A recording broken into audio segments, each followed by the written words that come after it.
Hello साथियों, कैसे हैं आप सभी। मैं विवेक एक बार फिर से आप सभी साथियों का आपके अपने परिवार एग्जामपुर में हार्दिक स्वागत करता हूं। हमें एग्जामपुर कलम से क्रांति, बहुत बड़ी खबर है सभी तैयारी करने वालों के लिए।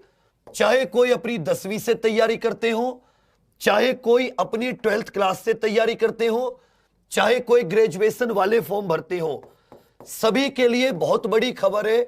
सब लोग अच्छे से सुन लीजिए और सबको शेयर कर दीजिए। अब सभी को पता है कि जब 1 फरवरी में बजट आया था तो उस बजट में एक एनआरए नाम की एजेंसी, नेशनल रिक्रूटमेंट एजेंसी, जिसको राष्ट्रीय भर्ती एजेंसी कहा गया था, उसकी स्थापना की बात की गई थी कि पूरे देश में एक एग्जाम कराने के लिए एक एजेंसी होगी। उस एजेंसी को राष्ट्रीय भर्ती एजेंसी कहा गया। तो याद रखिएगा, आज राष्ट्रीय भर्ती एजेंसी का गठन हो चुका है। सुन लीजिए, आज राष्ट्रीय भर्ती एजेंसी का गठन, एनआरए का गठन हो चुका है। पहली बात नोट करते चलिए एक एक चीज को। इसके गठन को कैबिनेट ने मंजूरी दे दी है। 1517 करोड़ रुपए से इसका गठन होगा। क्यों किया गया इसका गठन? तो अभी क्या है कि सरकारी नौकरियों की तलाश करने वाले उम्मीदवारों को विभिन्न पदों के लिए कई भर्तियों एजेंसी द्वारा अलग अलग परीक्षाओं के लिए उपस्थित होना पड़ता है और उनको सभी के लिए शुल्क देना होता है। अलग अलग जाने के लिए दूरी तय करनी होती है। तो जितने भी विद्यार्थी हैं, जो परीक्षार्थी हैं, उनको बहुत ज्यादा नुकसान होता है, पैसे खर्च होते हैं, उनका समय खराब होता है। इस चीज से दूसरी बात इन्होंने क्या कही कि हर साल लगभग 1.25 लाख सरकारी पद, हर साल कितने पद आया करेंगे? 1.25 लाख सरकारी पद, और उनके लिए लगभग 2.5 करोड़ युवा। सरकारी पद 1.5 लाख, मतलब लगभग 1.25 लाख पदों के लिए, 1,25,000 पदों के लिए 2.5 करोड़ लोग फार्म भरते हैं। 2.5 करोड़। इससे क्या होता है कि कभी कभी परीक्षा, 2 परीक्षा एक साथ पड़ जाती है तो लोगों की परीक्षा छूट जाती है। अब ध्यान दीजिएगा, एनआरए सरकारी और सार्वजनिक क्षेत्रों के बैंकों में, मतलब एसएससी, रेलवे और बैंक, ये तीनों अलग अलग। एसएससी अपनी परीक्षा अलग कराती है, रेलवे अपनी परीक्षा अलग कराती है, बैंक अपनी परीक्षा अलग कराता है। अब इन सभी के लिए एक भर्ती परीक्षा हुआ करेगी। लेकिन याद रखना, यह सिर्फ प्री लेवल के लिए कहा गया है। किसके लिए कहा गया? प्री लेवल के लिए। प्री लेवल की एक परीक्षा होगी। बाद में यदि कोई एजेंसी सेकंड लेवल लेना चाहती है तो वो भी अपनी परीक्षा करा सकती है। यह सिर्फ प्री लेवल के लिए एंट्रेंस है। क्या है? प्री लेवल के लिए। साल में 2 बार आयोजित किया जाएगा। साल में 2 बार। समझ लीजिए इस बात को अच्छे से। CET, common eligibility test, common eligibility test या कॉमन योग्यता टेस्ट साल में कितनी बार? 2 बार आयोजित किया जाएगा। 2 बार। एक बात और देना कि 10वीं 12वीं स्नातक, इन तीनों स्तर के लिए अलग अलग सीईटी होंगे। अगर आप 10वीं से तैयारी करते हैं, जैसे मान लेता हूं बहुत सारे एग्जाम होते हैं जिनमें मात्र 10वीं की पास होना ही जरूरी है, तो उसके लिए अलग सीईटी होगा। कुछ ऐसे एग्जाम है जिनमें 12वीं पास होना जरूरी है, उनमें एक सीईटी, और जो ग्रेजुएट लेवल के लिए होते हैं उसके लिए अलग सीईटी। तो फिर से समझ लीजिए, स्नातक 12वीं स्तर और 10वीं स्तर के लिए अलग अलग सीईटी होंगे। इसका मतलब 10वीं के लिए अलग सीईटी, 12वीं के लिए अलग और ग्रेजुएशन के लिए अलग। साल में कितनी बार? 2 बार।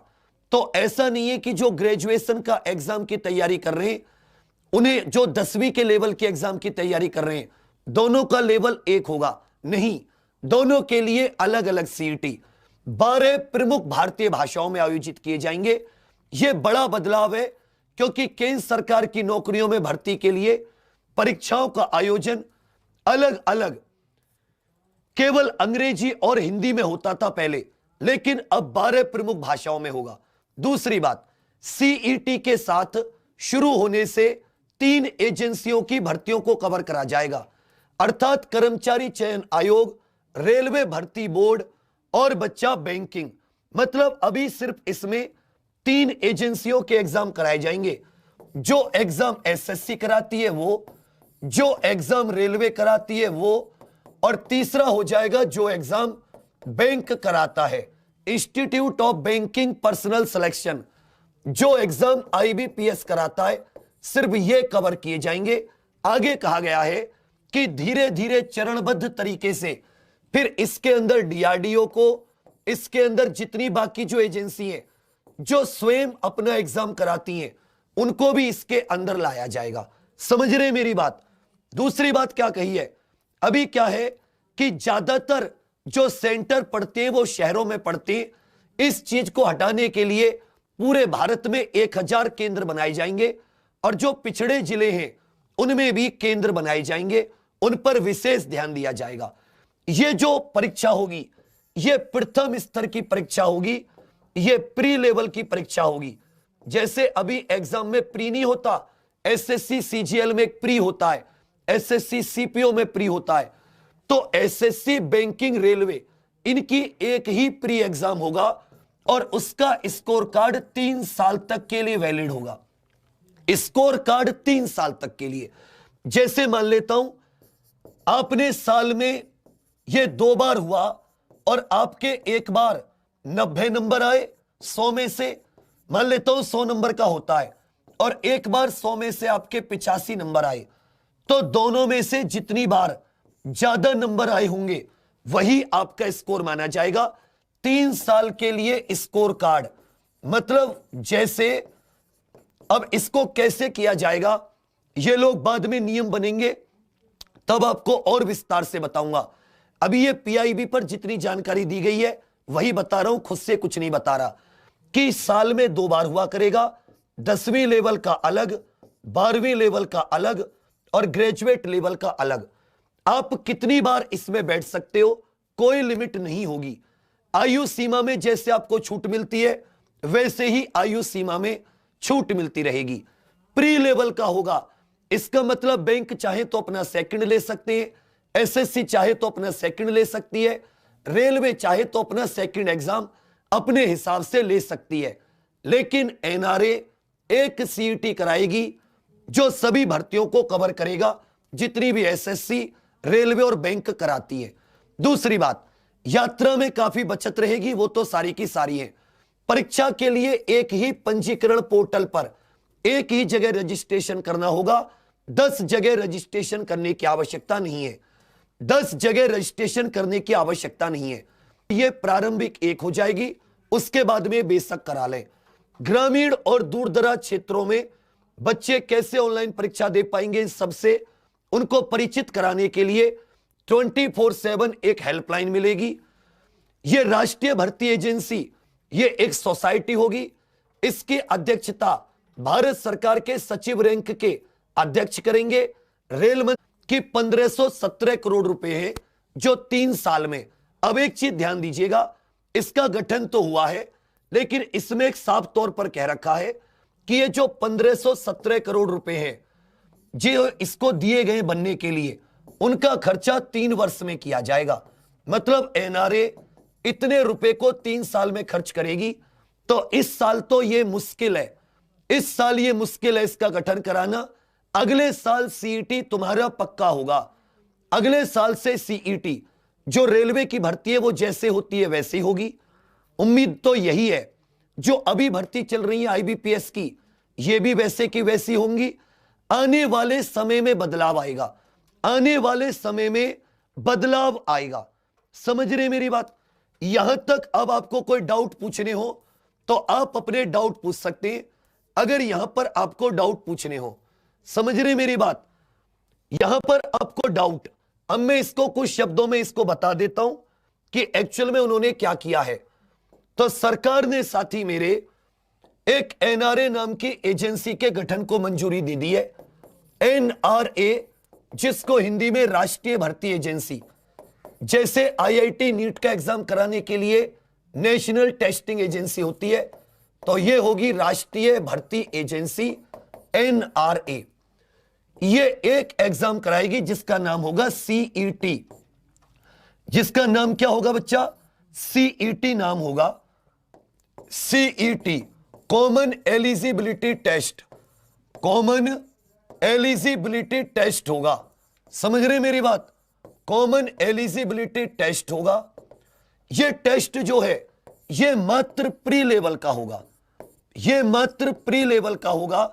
यह एक स्क्रीनिंग एग्जाम है, जैसे CGL में आपको स्क्रीनिंग, यह प्री लेवल का होगा और 3 स्तर पर होगा, साल में 2 बार, एक साल में 2 बार, एक साल में 2 बार होगा, मतलब 2 times a year, एक साल में 2 बार। 3 स्तर का एग्जाम होगा। जो लोग 10वीं से परीक्षा देते हैं, 10वीं पास के लिए एक, 10वीं पास के लिए एक, 12वीं पास के लिए अलग CET, और बच्चा जो स्नातक या ग्रेजुएट होते हैं उनके लिए अलग से CET होगा।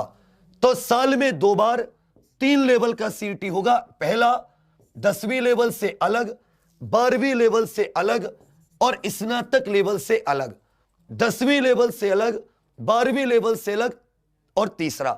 अब क्या होता है कि बैंक के लिए अलग उम्र होती है, रेलवे भर्ती के लिए अलग उम्र होती है और SSC के लिए अलग उम्र होती है सबकी।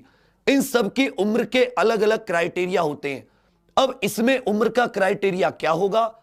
इसमें उम्र का क्राइटेरिया क्या होगा? उम्र घटेगी या बढ़ेगी? नंबर कैसे बटेंगे? 10वीं का कब होगा? 12वीं का कब होगा? ग्रेजुएशन का कब होगा? ये सारे के सारे नियम बनने रह गए। 3 साल के लिए स्कोर कार्ड, इसमें से आपको जो भी स्कोर कार्ड रहेगा, जो भी आपका स्कोर आएगा, उससे आप 3 साल भर्ती देख सकते हैं। 3 साल तक आप उससे मेरिट में आ सकते हैं अगर सीट खाली रहती है। इससे कैसे नियम होंगे यह भी आपको आने वाले समय में पता चलेगा कि इसके नियम। उम्र कितनी होगी? क्योंकि रेलवे में 33 साल तक भर सकते हैं, बैंकिंग में 26 से 28 तक, और इस अपना जो SSC होता है इसमें कुछ नौकरियों में 30 तक, कुछ में 28 तक, कुछ में 25 तक। तो यह देखने वाली बात होगी कि उम्र कितनी होगी, उम्र में छूट कितनी मिलेगी, कब 10वीं का हुआ करेगा, कब 12वीं का, कब ग्रेजुएट का। तो कुछ ऐसा समझो कि 3 लेवल साल में 2 बार, तो 6 बार एग्जाम का मौका मिलेगा। सबने 10वीं की हुई होती है, ज्यादातर लोग आज ग्रेजुएट कर लेते हैं, तो लगभग साल में जो ग्रेजुएट हैं उन्हें तो 6 बार एग्जाम का मौका मिल सकता है। वो 10वीं भी दे सकते हैं, 12वीं भी, स्नातक भी। जो आपका हाईएस्ट स्कोर होगा वो हाईएस्ट स्कोर आपका माना जाएगा। इसमें एक चीज कहीं यह भी लिखी हुई थी कि जैसे साल में 2 बार होता है और आप एक से ज्यादा CET देना चाहते हैं तो मैक्सिमम साल में 3 बार ही दे सकते हैं, और स्कोर 3 साल के लिए आपका वैलिड रहेगा। कितने नंबर का हुआ करेगा, कितने नंबर का हुआ करेगा, कितने घंटे का, क्या नेगेटिव मार्किंग, और जो सारी जानकारी है वो नियम अभी नहीं बने।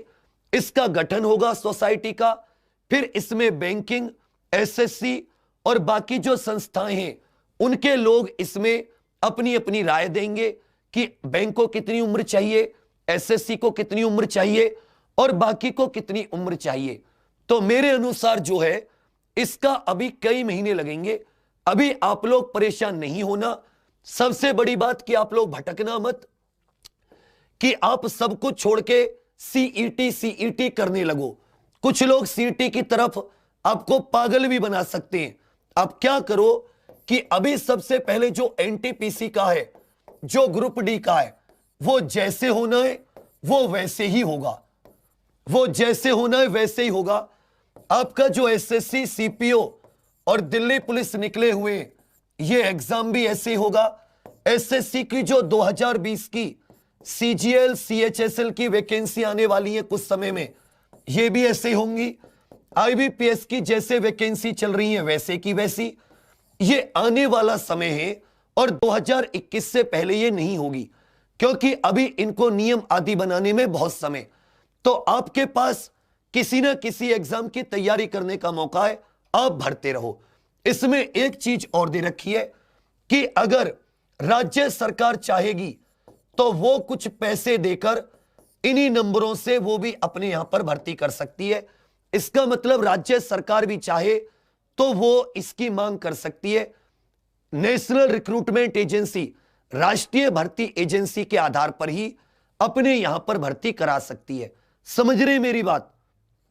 12वीं में भी होगा, 10वीं लेवल का अलग होगा, ग्रेजुएट लेवल का अलग होगा। एक साल में 2 बार इसका स्क्रीनशॉट ले लीजिए। कॉमन एलिजिबिलिटी टेस्ट होगा 2 टाइम, एक साल में 2 बार, 10वीं का अलग, 12वीं का अलग, ग्रेजुएट का अलग। अब रेलवे, बैंक और एसएससी तीनों में कितनी उम्र तक भर सकते हो, तो यह सब अलग है। कुछ डिफेंस के एग्जाम होते हैं, जैसे जो पुलिस आदि के होते हैं, उनमें हाइट वगैरह भी मांगी जाती है। इसलिए बता रहा हूं, यह सिर्फ प्री लेवल का एग्जाम है। जो आईबीपीएस, एसएससी और आरआरबी, इनको भंग नहीं किया जा रहा। फिर से सुन लीजिए, ऐसा नहीं है कि एनआरए आ गई तो आरआरबी, आईबीपीएस और एसएससी को हटा दिया गया, ये भी रहेंगी। इसका मतलब ये प्री लेवल का एग्जाम होगा और वो लोग मेंस का एग्जाम कराएंगी। जो मेन एग्जाम होगा वो सब अलग अलग करा सकते हैं। इसमें एक नंबर तय कर दिए जाएंगे। जैसे आपको याद होगा कि यूपी आदि में यूपी टेट होता है, फिर सुपर टेट होता है, जो नवोदय आदि विद्यालय होते हैं। इसमें एक चीज और ध्यान देना कि यह सीटेट पर लागू नहीं हो रहा, सीटेट आदि पर अभी लागू नहीं है। अभी एसएससी, आईबीपीएस और रेलवे की परीक्षाओं पर है। एसएससी, आईबीपीएस और रेलवे की परीक्षाओं पे ऊपर है। समझ रहे मेरी बात? सुबह 6:30 बजे करंट अफेयर की जो क्लास होती है वो तो आप सभी एग्जाम के लिए रेगुलर हमेशा के लिए लीजिए, आपको किसी परेशानी की जरूरत नहीं है। चलिए और आप पूछ लीजिए कुछ, अगर आपको कुछ और है, अगर आपको कुछ और पूछना है बताइए। बिल्कुल बच्चा, आप सभी लोग जैसे तैयारी कर रहे हो करते रहो, क्योंकि डीआरडीओ, एमटीएस की भी बहुत जल्दी खबर आने वाली है एग्जाम की। तो आपके पास एग्जाम है, कुछ का अपने फॉर्म भर रखा है, कुछ 1-2 महीने में वैकेंसी आने वाली है। अभी आप इससे दिमाग हटा लेना, कहीं सोच के बैठ जाओ कि अब तो एनआरए आएगी तभी एग्जाम दूंगा। ऐसा नहीं है, क्योंकि ना तो अभी इसकी उम्र का कुछ पता है, ना ही किसी और चीज के बारे में, ना ही किसी और चीज के बारे में। जो 2020 की वैकेंसी है वो ऐसे के ऐसे ही आएंगी, वो ऐसे की ऐसे ही आएंगी। एग्जाम पर ऑफिशियल ऐप है अपनी एक छोटी सी, आप उसे डाउनलोड कर लीजिए। उस पर भी आपको बहुत सारा कंटेंट, पीडीएफ, बहुत सारी चीजें मिलती हैं, वो सबको मदद देती है। और कितने नंबर का होगा, गणित कितने नंबर की, math, reasoning, English, Hindi, English आएगी नहीं आएगी। जैसे रेलवे में तो हिंदी इंग्लिश नहीं आती, एसएससी और बैंक में आती है इंग्लिश। तो क्या इंग्लिश कंपलसरी होगी या भाषा कंपलसरी होंगी? कोई हिंदी ले सकता है, कोई इंग्लिश। ये सारे नियमों के बारे में कुछ पता नहीं है, क्योंकि ये नियम जब बनेंगे तब आपको बताया जाएगा। तो अभी ना तो इसके कोई नियम बने, ना इसकी कोई उम्र सीमा तय हुई। तो अभी आपको किसी भी प्रकार की फिक्र या किसी भी प्रकार के परेशान होने की जरूरत नहीं है कि आप भटकते रहो। आपकी जो क्लास चल रही है, आप जो तैयारी कर रहे हो, उसको करते रहो, उसी लेवल से करते रहो। समझ रहे मेरी बात? उसी लेवल से करते रहिए। और पूछिए, आपको अगर कुछ पूछना है तो। साल में 2 बार होगा, साल में 2 बार। और जो आपका उच्च स्कोर है वो स्कोर माना जाएगा। लेकिन स्कोर के आपको मौके, अनगिनत मौके, आप कितनी बार भी एग्जाम दे सकते हो जब तक आपकी उम्र है, जब तक आपकी उम्र है। सीएचएसएल जैसे आएगी वो वैसे ही आनी है, सीएचएसएल आएगी। लेकिन अब यह है कि इसमें जो बच्चा 6 महीने लग जाएगा, मतलब 6 महीने सब कुछ भूलकर, मैं कह रहा हूं तुम अपना समय एग्जाम पर को दे दो, एक समय 6 महीने का दे दो। हम हमेशा के लिए, अगर तुम्हारा पूरा का पूरा पेपर तुम्हारी नोटबुक से ना आए, कोई किताब, किसी चीज की आवश्यकता नहीं है।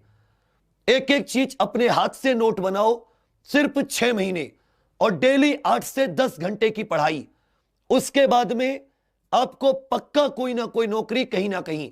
और सीईटी का ना अच्छा भी है बुरा भी है, इसके एक बार नियम बन जाएं तभी बताएंगे अच्छा क्या है बुरा क्या है। बार बार अलग अलग बार टाइम पे पैसे नहीं देने पड़ेंगे, रजिस्ट्रेशन नहीं करना पड़ेगा, बार बार भागना नहीं पड़ेगा। एक बार प्री हुआ, अच्छे नंबर आ गए, खत्म कहानी। फिर आप धीरे धीरे अपना स्कोर बढ़ाते रहिए। उसके अलावा आपको कोई भी समस्या, कोई भी परेशानी, किसी भी तरह की बात हो तो आप इस वीडियो के ऑफलाइन नीचे कमेंट करना, पर्सनली आपको जवाब देने की कोशिश की जाएगी।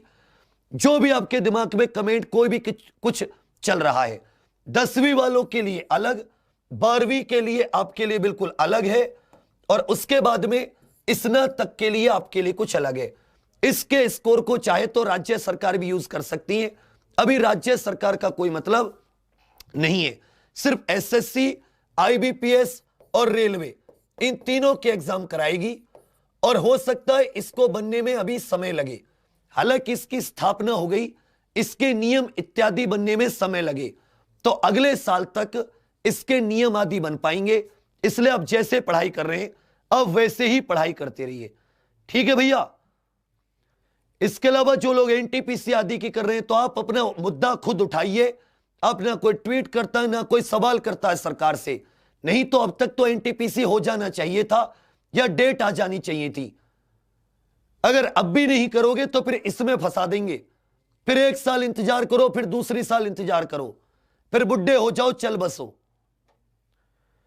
तो चलिए सभी लोग सुबह 6:30 बजे वाली क्लास ज्वाइन कीजिए। जिसने एग्जाम्पल को सब्सक्राइब नहीं किया सब्सक्राइब कर लीजिए। आप सभी लोगों को कोई भी जानकारी होगी वो पूरे अच्छे तरीके से पहुंचाने की कोशिश की जाएगी। अभी सिर्फ इतनी जानकारी दी गई है। इसका मैं टेलीग्राम परीक्षागण नाम से जो अपना है 1,07,000 के करीब उसमें यूजर है, उस पर भी डाल दूंगा, हिंदी में ट्रांसलेट हुआ, आप एक बार स्वयं से पढ़ लेना। और अभी कुछ ख्याली पुलाव मत पकाना, अभी तो सिर्फ सोच ही गया है। अब इसको पूरा होने में क्या क्या नियम बनेंगे तब देखते हैं। उम्र के, भाषा के, इंग्लिश हिंदी आएगी नहीं आएगी, इन सबको देखना अभी आपको रह गया है।